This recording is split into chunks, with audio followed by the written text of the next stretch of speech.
Voilà, donc on est à 20h15, c'est un grand plaisir de pouvoir vous saluer, de pouvoir aussi voilà, vous présenter un petit peu cette série qu'on va conduire ensemble et que nous allons avoir la joie de vivre en compagnie de plein de personnes. C'est vraiment superbe que vous soyez inscrits, que vous soyez actifs aussi lors de ces soirées. On espère vraiment qu'elles seront en bénédiction pour beaucoup.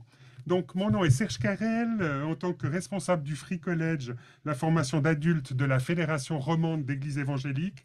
Et en tant que journaliste, je vais animer ces soirées qui, il faut le mentionner, et c'est pour ça qu'il y a beaucoup de monde, qui sont co-organisées avec le centre de formation ménonite du Binnenberg. Merci à Marie-Noël Yoder, qui normalement s'est inscrite. Je ne sais pas, je t'ai pas vu Marie-Noël. C'est vrai qu'il y a beaucoup de vignettes, donc c'est un peu difficile de reconnaître tout le monde. Mais en tout cas, si tu es là ce soir, sois salué et aussi remercié d'avoir accepté de co-organiser cette série ensemble. J'aimerais aussi vous présenter Boris Creteny. Boris, est-ce que tu pourrais te manifester parce que j'arrive plus à t'épingler? Est-ce que tu es là? Tu arrives juste à peut-être remonter tout en haut de... Voilà, Boris, je t'épingle, c'est bon. Voilà, magnifique. Ah ben, voilà, Boris est en train de gérer une ou deux choses. Il y a manifestement des gens qui ont peut-être quelques petits soucis techniques et qui peuvent l'appeler. Si vous en avez un, n'hésitez pas à appeler Boris. Boris se fera un plaisir de vous conseiller. Boris est l'administrateur de cette formation du Free College et c'est lui qui assure l'envoi des lettres ainsi que toute une série de questions pratiques. Voilà, Les crises de la foi, étape sur le chemin de la vie spirituelle, c'est un livre qui a été écrit conjointement par Linda Hoyer et Louis Schweitzer. Alors bonsoir Linda, bonsoir Louis. Bonsoir. Magnifique, on vous entend. Linda, je t'ai pas bien entendu parce que finalement tu viens aussi de très loin.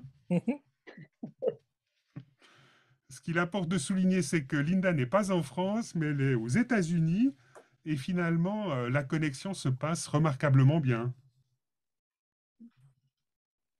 Linda, rassure-moi. Tu Oui, nous ça entends? passe. Oui, ça Très, marche très très bien. C'est top. Alors, petite présentation de Linda et de Louis. Tout d'abord, Linda a rédigé une thèse de doctorat en Nouveau Testament à Paris, à la Cato, comme on dit. Puis, elle a enseigné le Nouveau Testament au Centre ménonite d'études et de rencontres et à la Faculté libre de théologie évangélique de Vaux-sur-Seine.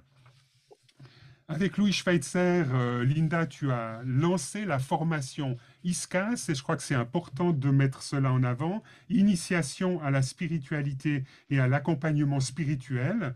Alors, Linda, une petite question très, très simple, juste pour amorcer un peu cette soirée. Que représente dans ton parcours de professeur de théologie en France la publication de ce petit livre que j'ai juste derrière moi, Les crises de la foi? Ben, c'était pour moi l'occasion de réfléchir sur un aspect de la théologie pratique, de quelle est la place des crises de la foi dans la vie chrétienne, parce qu'on n'entend pas trop parler. Euh, et puis, comment est-ce on les vit? Donc, pour moi, c'était un peu l'occasion de réfléchir plus pratiquement. Et du point de vue de la confection d'un livre, écrire un livre à quatre mains, ça a été facile. Ah, ben, oui, non, je pense. D'abord, c'était des conférences à Lavigny qu'on a travaillé et après, on a travaillé en livre. Et moi, je pense que ça s'est très bien passé, assez facilement. Assez facilement, magnifique. Louis Schweitzer, tu as enseigné l'éthique et la spiritualité aussi à la Faculté libre de théologie évangélique de Vaux-sur-Seine, après avoir été secrétaire général de la Fédération protestante de France et pasteur dans la Fédération des églises évangéliques baptistes de France. Alors, on considère souvent les crises que l'on pourrait connaître dans notre parcours chrétien comme une catastrophe, comme une sorte de manque de foi. Alors, au travers de ce livre, toi et Linda, vous avez souhaité montrer autre chose. Qu'est-ce que vous aimeriez suggérer? Alors, ce qu'on aimerait suggérer, c'est que les crises de la foi ne sont pas quelque chose d'extraordinaire. Parce que le côté paradoxal, c'est que, au fond, chacun va les traverser d'une manière ou d'une autre, sous une forme ou sous une autre, mais que très souvent, ça ne fait pas partie de la pensée évangélique. Le présupposé non dit, c'est qu'une fois qu'on est chrétien, on va aller de gloire en gloire jusqu'à la perfection et sans jamais de problème. Ce qui fait que quand on a une crise, quand on traverse une crise, alors très souvent, non seulement on a la souffrance de cette crise, mais en plus, on a la culpabilité de quelqu'un qui vit quelque chose qui ne fait pas partie de la vie chrétienne normale. Et je crois que c'est non seulement c'est faux parce que c'est la normalité humaine et ecclésiale, etc., mais en plus biblique, puisqu'on va le voir avec Élie, mais on va le voir avec d'autres. Les personnages de la Bible ne sont pas présentés comme des personnages idéaux qui vivent sur un petit nuage. Alors, merci beaucoup pour cette petite introduction. Je rappelle encore une chose toute pratique. Nous diffusons cette soirée non seulement via Zoom, donc vous avez obtenu le lien et il vous sera envoyé chaque semaine avec une petite lettre d'accompagnement, mais on essaye aussi pour faciliter la réception de ces soirées par des amis africains de diffuser ces soirées sur Facebook via le Facebook Live du Free College, donc de la formation d'adultes de l'AFRE. Donc voilà, c'est une petite indication pratique et l'avantage c'est que si vous le souhaitez, vous pouvez via Facebook aussi réécouter ou revoir ces soirées. Une autre petite indication pratique, si jamais vous avez des ennuis techniques, donc la vidéo que nous allons diffuser tout à l'heure ainsi qu'une fiche d'animation sont disponibles via le lien internet que j'ai mis tout à l'heure dans notre rubrique Discuter. Donc vous pouvez sans autre cliquer sur ce lien et puis vous accédez à la page du Free College qui renferme à la fois 7 vidéos de cette série autour des crises de la foi et en même temps des fiches d'animation. Je dis ça si jamais il y avait un groupe de quartier ou un groupe d'église qui avait un souci ou une difficulté, il y a toujours possibilité de rebondir. De manière pratique, la soirée va se dérouler de la manière suivante. Nous allons prier, puis nous visionnerons l'émission Vitamine B avec Linda Hoyer autour du prophète Élie. Cette interview a été réalisée, vous le verrez, il y a de ça bien quelques années, et dans le cadre de l'émission Vitamine B de Dieu TV. Après cela, nous commencerons l'animation à proprement dit en travaillant quelques questions avec Linda et Louis. Puis dans un troisième temps, vous aurez l'occasion, je vous expliquerai comment, si vous n'êtes pas très familier de Zoom, de poser des questions, soit en direct en prenant la parole, soit en écrivant vos questions dans la rubrique Discuter. Et puis, en finale, on aura un petit mot de conclusion et j'essaierai vraiment de me tenir au fait qu'on termine à 21h30, c'est ce qui est annoncé, mais on a ce qu'on appelle en Suisse romande toujours la possibilité à partir de 21h30 et on se fixe comme deadline 22h d'avoir ce qu'on appelle une pezze, c'est-à-dire pour les gens qui souhaiteraient continuer à discuter avec les intervenants, poser leurs questions, faire leurs remarques et on pourra, voilà, permettre ainsi de terminer la soirée de manière plus conviviale. Voilà, j'aimerais vous inviter à prier. Seigneur, c'est un privilège que de pouvoir se retrouver si nombreux en cette soirée pour vraiment chercher ta face, pour nous mettre à ton écoute d'une parole de vie que tu pourrais nous adresser au travers de tout ce qui sera partagé et exprimé en cette soirée.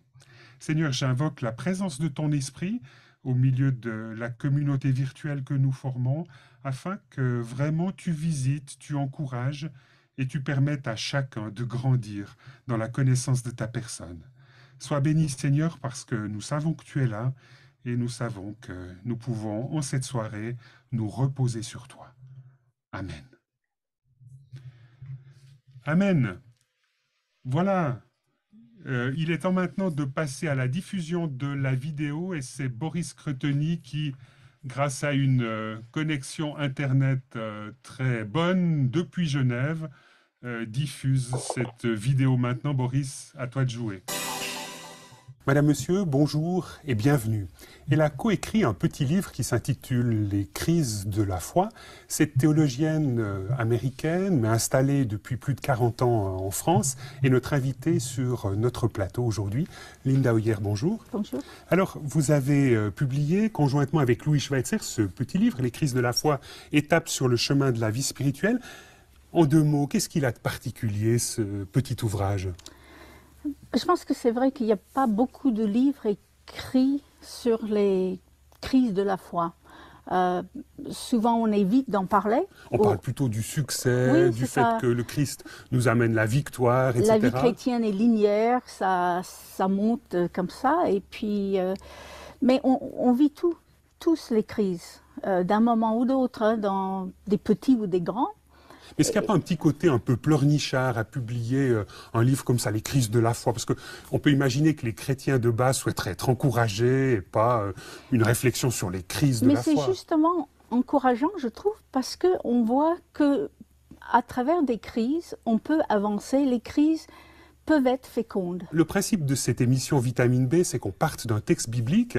On a choisi ensemble un texte qui relate une aventure du prophète Élie, un instant de crise dans sa propre vie. Exactement. Je vous propose de lire maintenant quelques versets de la Bible. Akab raconta à Jézabel tout ce qu'avait fait Élie et comment il avait tué par l'épée tous les prophètes. Jézabel envoya un messager à Élie pour lui dire « Que les dieux fassent ceci et qu'ils y ajoutent cela, si demain à cette heure-ci, je ne fais pas de ta vie ce que tu as fait de la vie de chacun d'eux. » Élie, voyant cela, s'en alla pour sauver sa vie. Il arriva à Bersabée, qui appartient à Juda, et il laissa là son serviteur. Quant à lui, il alla dans le désert à une journée de marche. Il s'assit sous un genêt et demanda la mort en disant « Cela suffit. Maintenant, Seigneur, prends ma vie, car je ne suis pas meilleur que mes pères. » En 2 mots, Linda Hoyer, quels sont les éléments marquants de la vie d'Élie avant qu'il dise qu'en fait, il souhaite mourir? Parce que là, c'est au chapitre 19, au chapitre 17 et 18, on voit un Élie, mais très très différent. C'est vraiment le prophète seul contre tous. Il est le seul prophète qui reste fidèle, même si c'est pas tout à fait vrai. Il y en a 100 cachés dans les caves.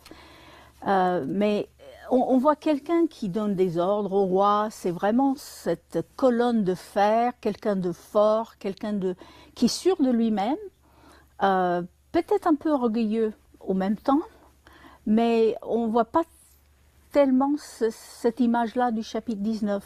Il n'y a pas de place pour la crise, c'est vraiment un battant. Oui, c'est un battant et quelqu'un qui est fort, qui est reconnu comme un homme de Dieu, Dieu travaille dans sa vie de manière très spectaculaire. Il est nourri par les corbeaux, il ressuscite le fils de la veuve de Sarpta. Et on voit quelqu'un qui a l'impression que tout roule comme il faut. Juste mentionnant quand même cette sorte de guerre interreligieuse entre lui, tout seul d'un côté, et les prophètes de Baal. C'est assez exceptionnel. Oui, là, il y a et puis 3... lui, il est seul contre 450 prophètes de Baal. Et là, Dieu intervient encore de manière assez spectaculaire. Et là, de manière assez surprenante, lorsqu'on ouvre justement ce chapitre 19 du premier livre des rois, on découvre que les choses changent. Oui. Et que les menaces de mort qui pèsent sur Élie viennent comme bouleverser son monde intérieur. Oui, et c'est un peu bizarre parce que Jézabel menace de le faire mourir. Et plus tard, lui, il va demander la mort. C'est un peu contradictoire parce qu'elle aurait bien aimé être le moyen de cette mise à mort. Mais je pense qu'il fuit parce qu'il se rend compte qu'avec cette menace de Jézabel, que le réveil qu'il a tant travaillé à faire advenir, Jézabel, elle reste sur le trône. Elle a un pouvoir. Elle va continuer à influencer la nation et le peuple, et que la victoire qui pensait être définitive et complète n'est pas si complète que ça, n'est pas définitive. Donc il prend conscience d'une certaine fragilité de la vie, même s'il a connu par le passé des succès extraordinaires et qu'il a, on ne l'a pas dit, mais mis à mort plus de 400 prophètes de Baal. Oui, c'est ça. Et tout d'un coup, il est face à une fragilité. Il a fait tout ce qu'il pouvait.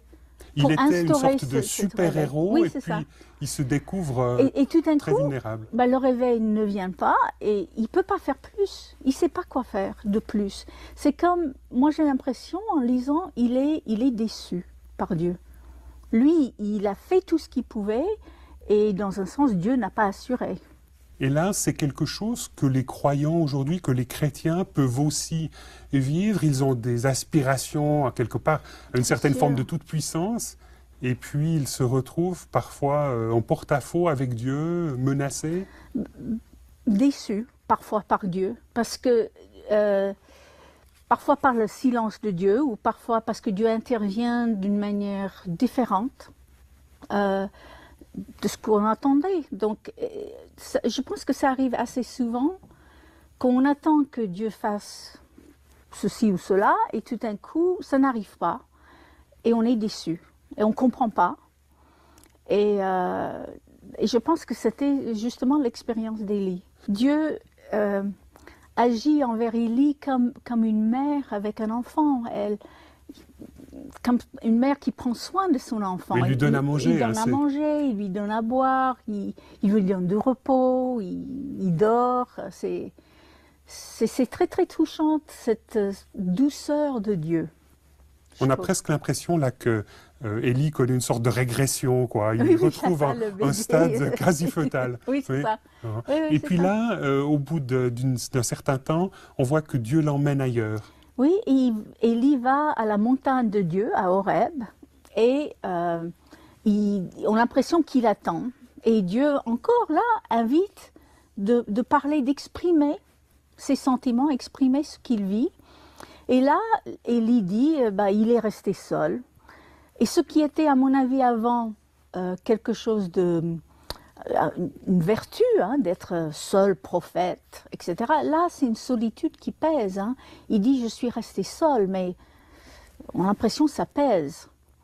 Et là, Dieu se manifeste, mais pas dans le... Oui, c'est assez extraordinaire ce texte. Oui. C'est une manifestation de la présence de Dieu. Il y a le vent, il y a le tremblement de terre. Et le feu. Et puis le feu. Et puis finalement, il y a une sorte de bruit ténu, une sorte de chuchotement, de petit souffle, de douceur. Et tout d'un coup, Dieu se manifeste de manière très différente de ce qu'il avait manifesté avec Élie avant. Il se manifeste différemment. Est-ce que vous avez l'impression que là, Élie, au travers de cette rencontre, de ce bruissement qui vient révéler quelque chose de la part de Dieu, que Élie, au travers de cela, redécouvre ou découvre peut-être quelque chose de neuf dans sa conception tant de lui-même que de Dieu? Je pense que c'est une nouvelle vision de Dieu. Parce que je pense que Élie, à cause de son passé, tout ce qu'il a expérimenté avec Dieu, que Dieu, quand il avance son royaume, son règne, c'est toujours de manière un peu son et lumière, un peu tape à l'œil. C'est des manières spectaculaires.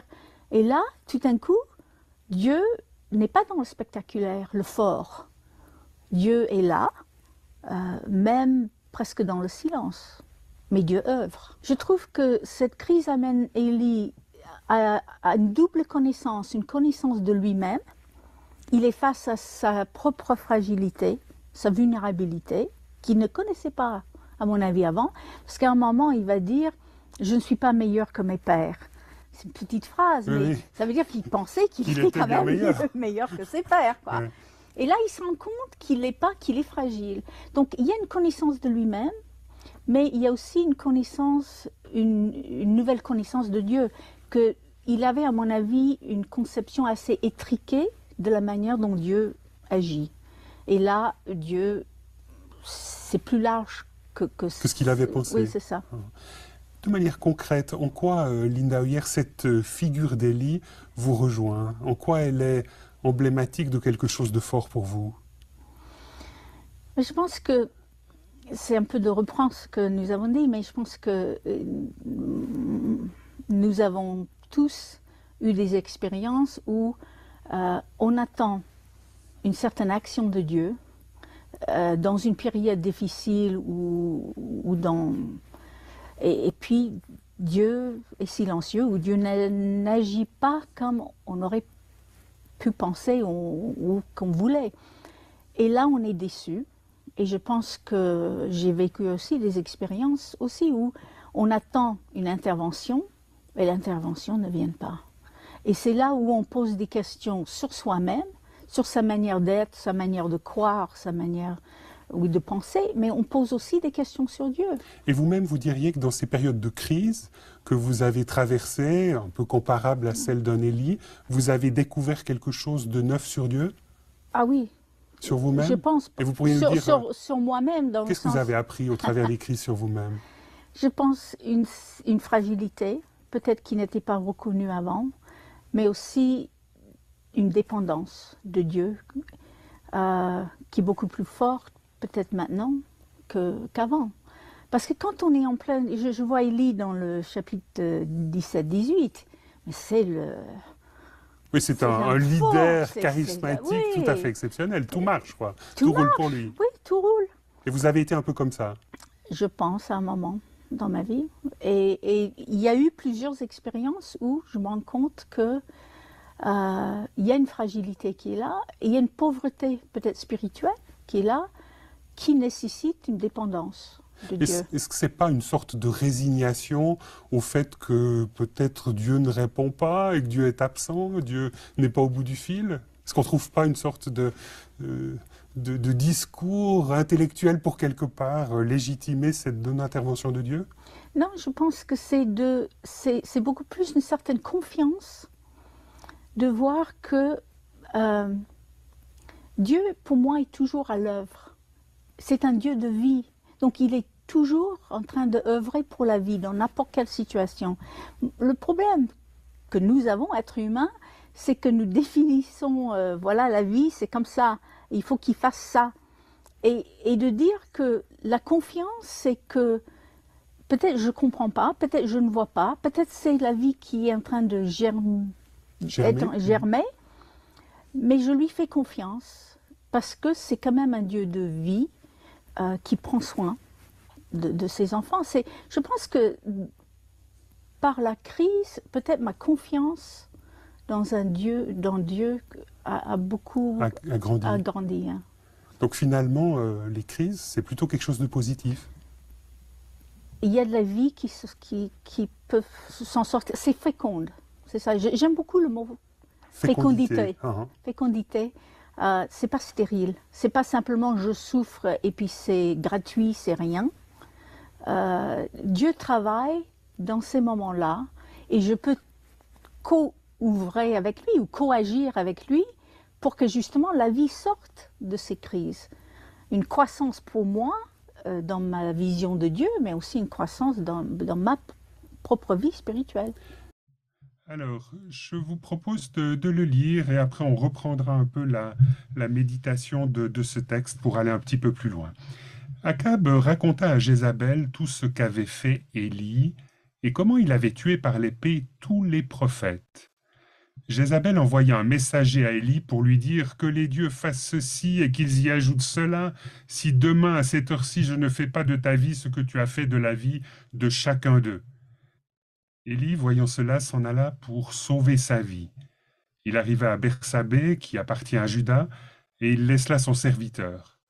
Quant à lui, il alla dans le désert à une journée de marche. Il s'assit sous un genêt et demanda la mort, en disant « Cela suffit. Maintenant, Seigneur, prends ma vie, car je ne suis pas meilleur que mes pères. » Il se coucha et s'endormit sous un genêt. Soudain, un messager le toucha et lui dit « Lève-toi, mange. » Il regarda.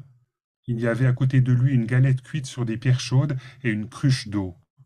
Il mangea et but, puis se recoucha. Le messager du Seigneur vint une seconde fois, le toucha et dit « Lève-toi, mange, car le chemin serait trop long pour toi. » Il se leva, mangea et but. Avec la force que donna cette nourriture, il marcha 40 jours et 40 nuits jusqu'à la montagne de Dieu, l'Horeb. Linda Oyer, si on essaye de regarder ce texte, j'ai un peu retravaillé ça cet après-midi. Ce qui est assez impressionnant, c'est que c'est un texte qui renvoie à un autre texte hein, de la Bible. Linda, si on prend ce texte de 1 roi 19 et qu'on essaye de voir à quoi il fait écho dans le cadre de l'ensemble du donné de la Bible, on se rend compte qu'il y a des analogies avec un autre texte important de la Bible. Est-ce que tu vois de quoi il s'agit? De Moïse. Oui, bien sûr. Donc, c'est quel texte? Exode 34? Oui.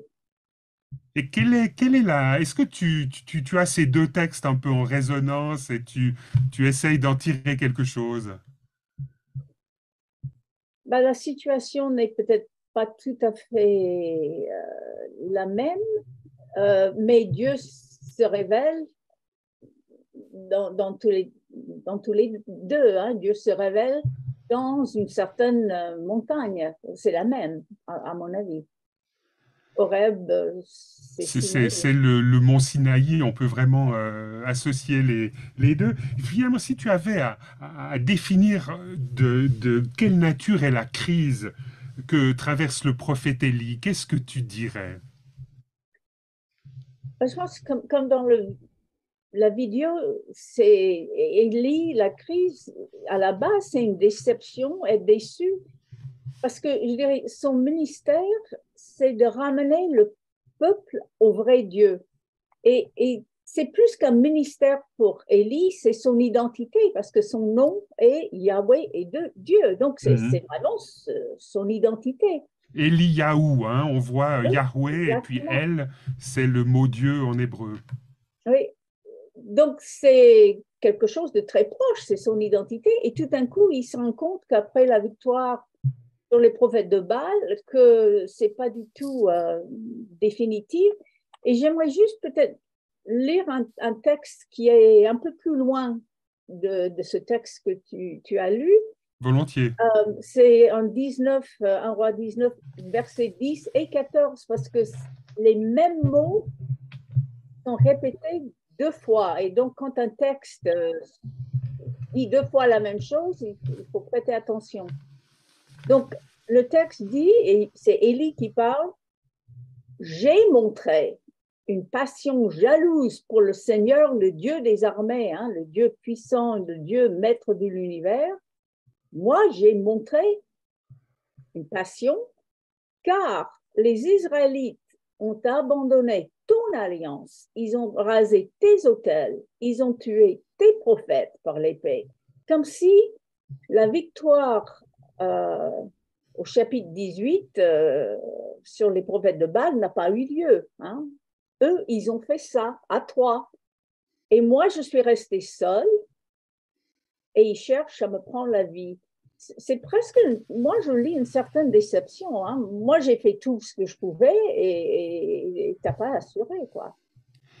Louis Schweitzer, ce qui est frappant aussi, c'est qu'on a l'impression que cette déception, c'est pas rien que voilà une déception face à un échec où on a manqué quelque chose, mais c'est une déception qui va presque jusqu'au suicide.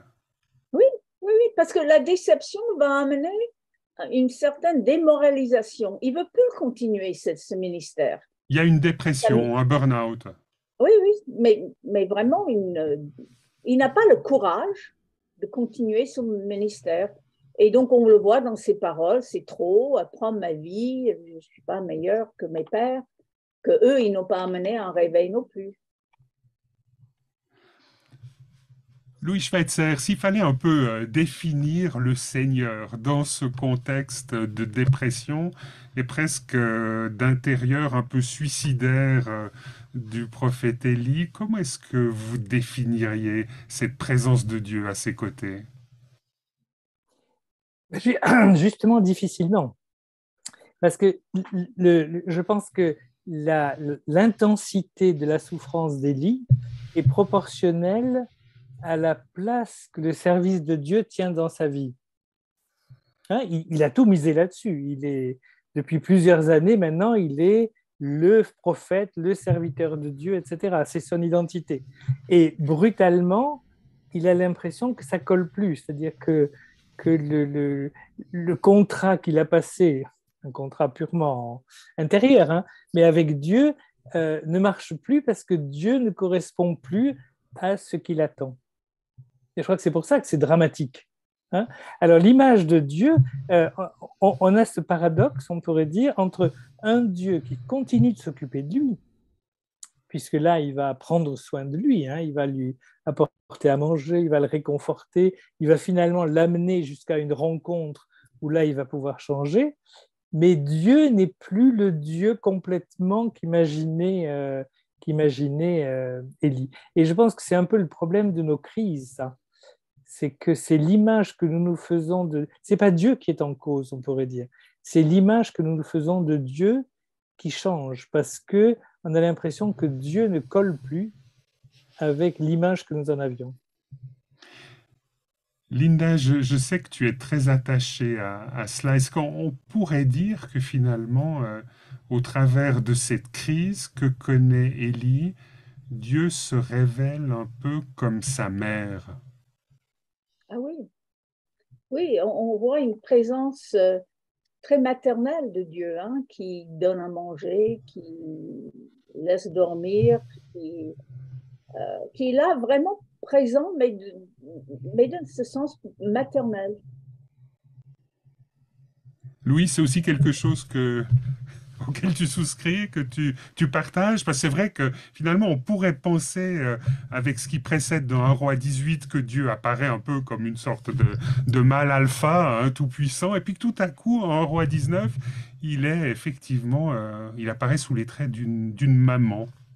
Oui, alors on pourrait dire que c'est probablement plus facile à accueillir par nous aujourd'hui qu'à l'époque du prophète Élie ou qu'à l'époque même de la rédaction du livre, etc. Parce que nous arrivons avec une idée de Dieu qui est aussi marquée par Jésus, que Dieu est amour, que Dieu est miséricorde, que Dieu est un père de tendresse. Ça, c'est l'enseignement classique, on pourrait dire, pour un chrétien. Je ne suis pas sûr du tout que c'était ce qu'Élie avait en tête au départ quand il part Quand on dit le Dieu des armées, alors on édulcore souvent Dieu, Dieu de tout-puissant, le Dieu du cosmos, de la création, etc. Oui, mais il y a une dimension de puissance et de force à l'époque. Alors, j'ai envie de dire qu'avec Jésus-Christ, la connaissance que nous avons de Dieu, me semble-t-il, rend ce Dieu, cette partie maternelle de Dieu, beaucoup plus facile à accueillir, je trouve. Et ils tiennent les deux ensemble, les deux sont là. Hein. Bien sûr. C'est ça qui est intéressant. Si on essaie de regarder un peu dans notre monde aujourd'hui, dans le monde des spiritualités chrétiennes, finalement, est-ce qu'il n'y a pas beaucoup de gens qui aspirent à être en contact direct avec le Dieu d'Élie dans 1 roi 18, ce Dieu qui ébranle, qui est prêt à entrer en confrontation avec l'idolâtrie ambiante et finalement, au travers de son prophète, à faire triompher sa cause? On pourrait parler un peu de certaines spiritualités charismatiques qui seraient peut-être particulièrement inscrites dans la dynamique de 1 roi 18, puis 1 roi 19, on serait peut-être ailleurs. Louis, qu'est-ce que tu en penses? On a toujours envie de marcher sur des œufs quand on vous pose des questions comme ça. Mais oui, on pourrait dire d'une certaine manière. En même temps, j'ai envie de dire l'envie d'être en contact avec un Dieu vivant, c'est-à-dire un Dieu qui intervient, un Dieu qui est un Dieu qui agit, qui libère, qui guérit, etc. Ça, on en a envie, je crois, et tout le monde en a envie. Hein. Après, il me semble, le problème, c'est quand, je crois, on a une image de Dieu qui devient un peu systématique. Je crois que je reviens un peu sur le sujet parce que je crois que c'est un sujet très important, c'est que nous faisons une image de Dieu. Et nous ne pourrons pas faire autrement d'ailleurs. Hein. Je veux dire, c'est très naturel de se faire une image de Dieu. Et j'ai l'impression que le problème, c'est quand cette image de Dieu craque. Donc, qu'on ait envie de voir un Dieu actif qui intervient, alors peut-être moins par la destruction des ennemis que par des guérisons et choses comme ça. C'est peut-être plus adapté à notre temps, on pourrait dire. Ça, c'est très naturel. Hein. Le danger, je crois, c'est quand on enferme Dieu dans une certaine image. Et alors, la crise de la foi, elle arrive justement lorsque ça ne marche plus. C'est-à-dire que le Dieu que nous rencontrons, dans la réalité, n'est plus le Dieu que nous avons imaginé. Et ça, je crois que c'est quelque chose d'à la fois douloureux, mais en même temps d'extrêmement fécond, comme dirait Linda, ou positif, parce que ça élargit un peu notre vision de Dieu. Et je crois qu'on oublie parfois que Dieu reste et restera toujours un Dieu mystérieux. On ne peut pas mettre Dieu en boîte, et même si ce que Dieu se révèle en Jésus-Christ est tout à fait le socle sur lequel nous pouvons penser Dieu, ça ne l'enferme pas en quelque sorte dans notre imagination ou dans notre imaginaire. Linda, si personnellement tu avais à dire, à énoncer, hein, tu l'as pas fait dans la vidéo, tu as réussi à surfer entre les différentes vagues de questions, mais si tu avais à dire à un moment de ta vie où Dieu t'a déçu, qu'est-ce que tu mettrais en avant? Donc, je ne peux plus surfer sur les questions. Je pense que j'ai vécu un sentiment d'incompréhension et de déception avec la fermeture de l'Institut biblique à La Molin en 2001. J'avais beaucoup de questions. Pourquoi ça nous arrive à nous? Bon, tu étais enseignante là-bas, tu enseignais le Nouveau Testament et tu avais des responsabilités importantes dans le cadre de ce lieu de formation. J'étais directrice des études, donc le double rôle d'enseignant et dans l'administration aussi. Mais je dis, nous avons fait tout ce que oui, tout pour empêcher que cet institut ferme. Nous avons prié pour un miracle, nous avons espéré une action miraculeuse de Dieu. Pourquoi Dieu n'est pas intervenu? On a prié, on a attendu et Dieu n'est pas intervenu et l'Institut a fermé. Et c'est quelque chose que je ne comprenais pas. Et tu t'es retrouvé un peu dans la situation d'Élie, à être déprimé, à être profondément déçu par Dieu, et puis peut-être même à perdre tout à coup le goût de la vie? Non, pas au niveau goût de la vie, mais c'était un temps déstabilisant parce que je ne savais pas ce que j'allais faire après. Hein. J'avais passé 20 ans là, je me voyais continuer et tout d'un coup, je me trouvais sans rien. Et en ne pas... Je ne comprenais pas la situation. C'est vraiment une désorientation. Et comment est-ce que tu t'en es tiré voilà, dans les semaines où tu as dû, j'imagine, fermer l'institut et puis après, voilà, te remettre en route pour envisager autre chose? Comment est-ce que tu as pu essayer de garder un certain cap? Ben, ça a pris du temps, ce n'était pas quelques semaines. Hein. Je pense qu'il n'y a pas de vol direct entre une crise et puis une réorientation. Hein. Ça a pris du temps. Mais pour moi, j'ai un très fort besoin de comprendre. Et là, je ne comprenais rien. Et je dis, mais qu'est-ce que Dieu fait dans tout cela? C'est la question qui revenait en boucle. Est-ce que Dieu peut tirer un bien de ce qui nous arrive, de ce qui m'arrive?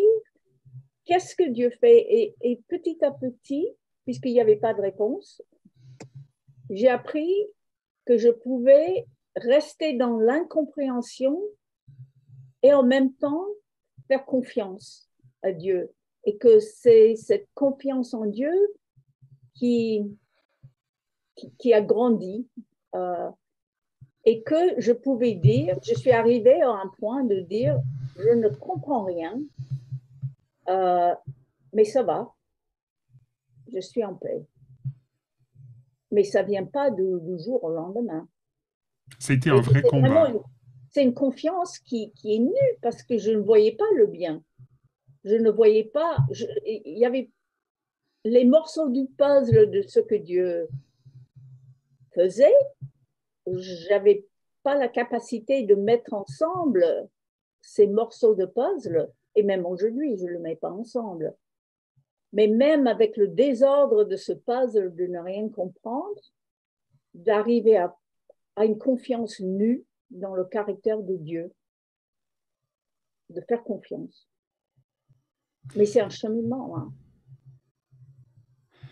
Louis Schweitzer, donc vous avez lancé avec Linda ce qui s'appelle ISCA, cette initiation à la spiritualité chrétienne et à l'accompagnement spirituel. Est-ce que dans vos accompagnements que vous menez avec d'autres chrétiens, est-ce que finalement cette déception à l'endroit de Dieu, c'est quelque chose que l'on rencontre souvent?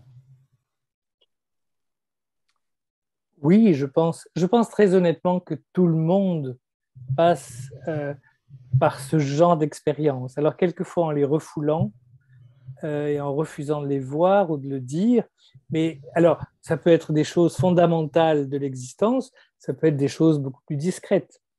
Mais je pense que oui, tout le monde y passe plus ou moins. Vous savez, l'impression que Dieu n'a pas répondu à une prière alors qu'on s'attendait à ce qu'il réponde, alors qu'on a eu des signes que ça allait dans un sens et puis non, pas du tout, c'est quelque chose, je crois, qui, dans la vie de chacun, est expérimentable ou expérimenté à un moment ou à un autre. Et comment est-ce que vous accompagnez ces gens déçus par Dieu? Est-ce Alors, que finalement le texte d'Élie peut être une source d'inspiration? oui, entre autres. Entre autres. On va voir d'autres textes, parce que le texte d'Élie, là, c'est la déception par Dieu. Il peut y avoir d'autres moments où finalement, on le verra peut-être directement la prochaine fois avec Pierre, mais où la déception vient de nous-mêmes.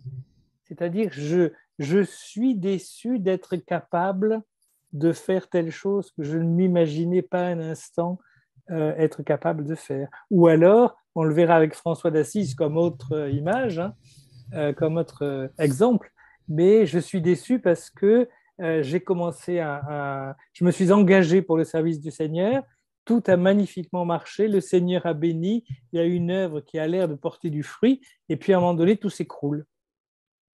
Et je pense que ce genre de choses, et sous d'autres formes, tout le monde passe par là. Et dans l'accompagnement, je ne pense pas qu'il y ait une recette miracle, c'est simplement accompagner les gens sur leur chemin en étant là, en écoutant, en ne leur disant pas de recette, il faudrait que tu pries plus, que tu lises plus la Bible, que. Vous vous rappelez, le livre de Job est presque tout entier sur Sur cette ce thème de question. la crise. Et il ne s'agit pas d'être comme les amis de Job qui essaient de trouver une bonne raison bien théologique, bien biblique. Et beaucoup des amis de Job donnent des réponses qui ne sont pas idiotes du tout.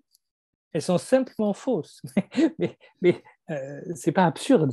Hein, c'est simplement faux. Et le livre entier est là pour nous dire les choses sont souvent plus compliquées qu'elles en ont l'air. Mais je pense que Élie, quand même, dans l'histoire d'Élie, il y a une piste au niveau accompagnement. Parce que qu'est-ce que Dieu fait d'abord? Il lui pose une question. Et il laisse Élie sortir tout son ressenti. Il lui donne la possibilité d'exprimer son ras-le-bol, ce qu'il pense, etc. Donc, dans l'accompagnement, c'est aussi laisser l'occasion des gens d'exprimer leur ressenti, leur lutte avec Dieu dans un endroit de confidentialité. Linda, tout à l'heure, tu as eu l'occasion d'esquisser là un brin de témoignage par rapport à l'arrêt de cet institut biblique La Morlaix. Finalement, tu nous as pas dit rétroactivement aujourd'hui. Est-ce que finalement cet échec s'est révélé fécond pour quelque chose, comme tu as suggéré que les crises pouvaient être parfois fécondes? Ben, sans tirer des conclusions, je constate que le fait d'enseigner à plein temps, de ne plus enseigner à plein temps hein, à partir du juin 2001, de ne pas avoir le rôle de directrice des études, m'a permis de collaborer avec Louis pour la création d'ISCAS en 2003, l'année scolaire 2003, et aussi collaborer avec Claude Bécher pour la création de Ephrata. C'est les études francophones de théologie anabaptiste à Binnenberg. Et donc, ces deux œuvres où j'ai pu collaborer avec et mis du temps, parce que j'avais du temps, je dirais, aujourd'hui, je constate le fruit de ces œuvres. Ça n'enlève pas la tristesse de la fermeture de l'Institut, hein, ou le regret, mais je constate quand même le fruit de ces deux œuvres. Voilà, on a fait un petit parcours où on s'est un peu risqué. Merci Linda d'avoir osé dire une ou deux choses plus personnelles.